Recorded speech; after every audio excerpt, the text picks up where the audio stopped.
네, 여러분 안녕하세요. 노화당TV입니다. 자, HDC 현대건설 신입사원이 빨리 떴습니다. 3월 4일부터 3월 25일까지 현재 공채를 진행을 받고 있고요. 이번에는 4월 중으로 인적성을 보고 5월 중에 면접을 보고 그리고 7월부터 9월까지 3주에 걸쳐서 인턴십 전형을 봅니다. 근데 인턴십 전형 여러분들이 이제 걱정하실 필요는 없습니다. 최종 선발 인원이 예를 들어서 86명이다.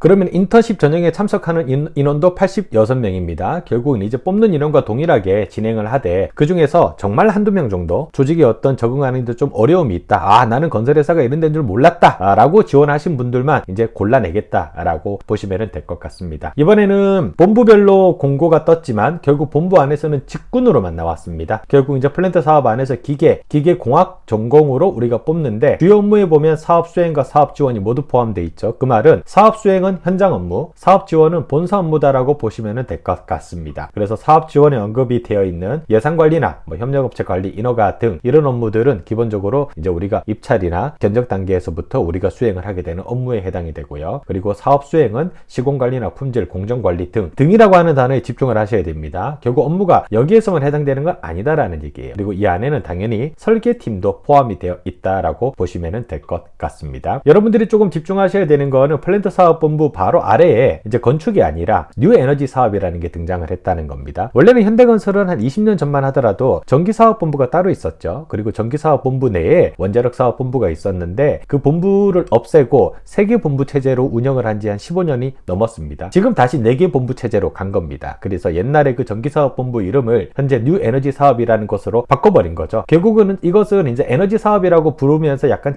친환경적인 2차 전지에 가까운 그런 사업에 조금 포커스를 맞춘 듯 하지만 결론은 전기사업본부가 하던 업무를 그대로 이어왔다라고 보시면 될 것 같아요. 그러다 보니까 원자력과 전기를 제일 먼저 뽑는 군직에 넣어두었다라고 보시면 될 것 같습니다. 건축을 보기 전에 우선 토목부터 보도록 하겠습니다. 얼마 전에 조직 개편이 한번 있었죠. 현대건설의 토목사업본부 조직 개편이 있었습니다. 그 이유가 뭐죠? 살아날 가능성이 보이지 않기 때문입니다. 이게 토목사업본부가 매년마다 아픈 손가락이에요. 대우건설이나 GS건설, DLENC, 현대건설 모든 회사에서 이 토목사업본부가 내년에는 조금 더 잘해줄 수 있지 않을까 라는 한때 우리 회사를 이끌었던 본부다. 그렇기 때문에 우리가 방관해서는 안 된다. 잘 챙겨줘야 된다. 이런 마인드를 늘 가지고 있지만 늘 우리가 기대하는 만큼의 성적을 거두지 못하고 있습니다. 이번에도 조직 개편을 보게 되면은 GTX 사업을 진행하는 사업팀 외에 대부분의 팀들은 전부 다 편제가 됐습니다. 그 말은 갈아엎었다라는 얘기죠. 그렇기 때문에 토목사업본부 쪽이 아무래도 뽑는 인원이 가장 적을 것이다. 제가 만약에 토목공학과를 졸업한 사람이다라고 하면은 토목사업본부로 지원을 하는 것보다 플랜트 사업의 토목 쪽으로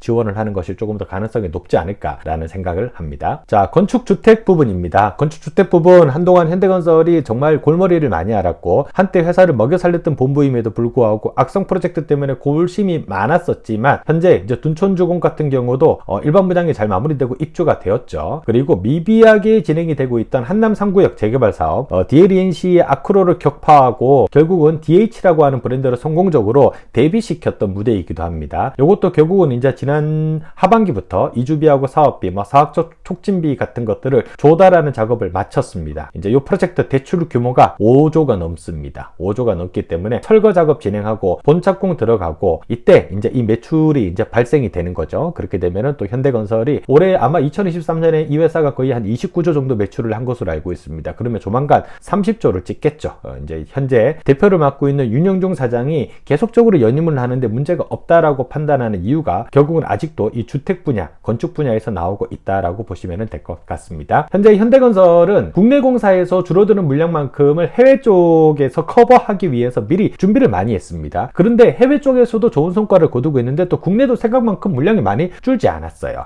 한때 알짜배기 공사를 따놓은 것들이 이제 차곡차곡 분양이 이루어지고 착공이 제대로 이루어지고 있으면서 현대건설 나름대로 생각했던 것보다 조금 더 많은 영업 실적과 많은 매출액을 기록하고 있습니다. 아마 내부에서도 이렇게까지 잘 된단 말이야? 이거 의외인데? 라는 반응이 나올 정도라고 합니다. 그렇기 때문에 현대건설은 사실상 지금 입사를 한다라고 하면 앞으로 어느 정도 보장된 성과금이라든가 그리고 회사 내에 어떤 전체적인 분위기가 상당히 긍정적으로 흘러가고 있다라고 봐주시면 될 것 같습니다. 아무쪼록 이번에 현대건설 지원하시는 분들 자소서 마무리 잘 해주시기 바라고요. 이번에 워낙 그 공고 내용상의 직군이 워낙 심플하게 나왔기 때문에 기타 회사들이랑 겹치는 부분이 있는 것들은 근본 영상에서 제가 제가 설명을 생략을 했습니다. 네, 지원하시는 모든 분들 서류 통과하시고 나중에 최종 면접까지 합격하셔서 개동 사옥에서 열심히 근무하시는 엔지니어로 성장하시기를 멀리서 기원하겠습니다.